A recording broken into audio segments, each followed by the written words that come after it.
Hi friends केनता अच्छो आपण माने सबू आज आमे बनामा मुनगा आलू बैगन संतुला। एटा मुई मुनगा आलू बैगन के सबू काटी देछे।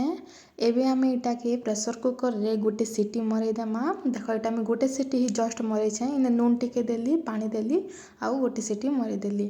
तापर एबे आमे कढ़ाई रे तेल दे देमा। तेल गरम होला परे आमे इने सोरिष दे देमा। इने जीरा भी दे पारबे। तापर सोरिष टिके फुटी आसले इने आमे प्याज दे देमा।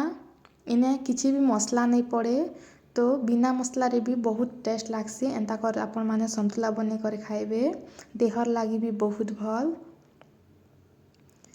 तापर एबे आमे इने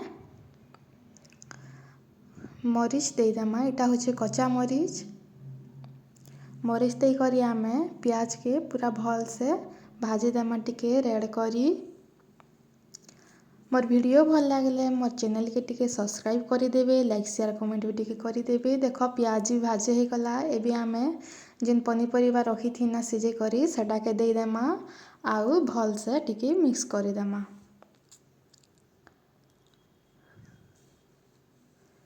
एंता करे आपण माने संतुला बने कर खाइबे बहुत भल लागसी।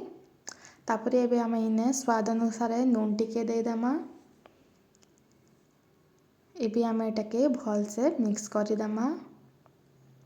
इने किछि मसला नहीं पड़े खाली हेंती ही प्याज आउ मरीच रे आपण माने परजी कर खाइबे बहुत भल लागबा।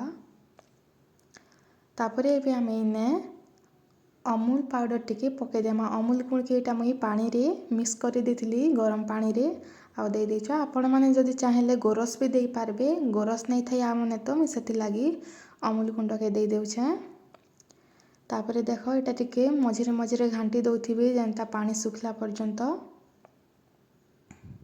हमर संतुला भी पूरा हेई आसला ने। देखो रेडी हेई गला हमर मुनगा आलू बैगन संतुला। Thank you bye.